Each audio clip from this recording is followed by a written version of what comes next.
The recent cyber attack on the HSE has highlighted the threat of ransomware, to an extent that we haven't seen since the WannaCry attacks in 2017. And although high-profile attacks attract a lot of media attention, from what we see, and it should be stressed, attacks like this are happening on a near-daily basis. They're proving to be crippling for SMEs, corporates, public bodies alike. What we're going to look at in this 5 minutes on cybersecurity is how you can, using breach attack simulation tools like Picus, determine how susceptible you are to cyber attacks and what you can do right now to protect your business. Cyber attacks are becoming increasingly complex and sophisticated. The first question you need to be able to answer is that of all the attacks that are out there, which ones are you protected against? You probably have a range of endpoint to cloud security controls and technologies, which may not be 100% effective. So it's vital to know which threats are you blocking, which ones can bypass those controls. You probably have a security monitoring capability, either delivered in-house or using services such as our managed SIEM, managed endpoint detection and response service. And the next question you must be able to answer: what are the threats that are not only passing your protection, but also your detection and response capability? The key point is that if you can identify where the gaps are, you can address them really quickly.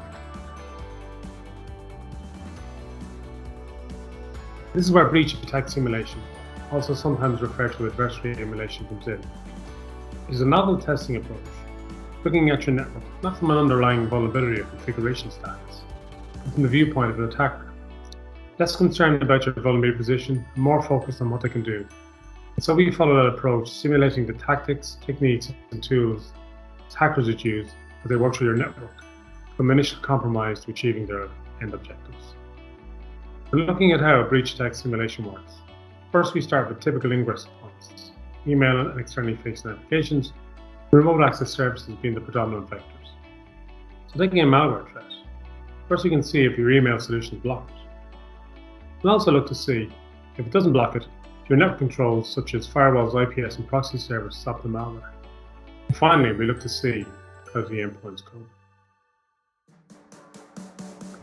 To do this, we deploy Picus agents at strategic email, network, and endpoint locations. And then we can run over 10,000 different attacks and record how well you were detecting and blocking those attacks. In this snapshot of a policy, you can see an example of over 6,000 malicious code samples which were tested with over 1,000 ransomware variants. Once the attacks are completed, we can generate a report. And here you can see a brief example of what can be seen in a typical report. In this example, the endpoint performed really well in the corporate network, with over 99% of threats blocked. However, when the same endpoint was deployed in a working from home location, the score drops to 91%, as the endpoint didn't have the same corporate network controls protecting it. From this, we can then make recommendations about how best to address the shortcomings.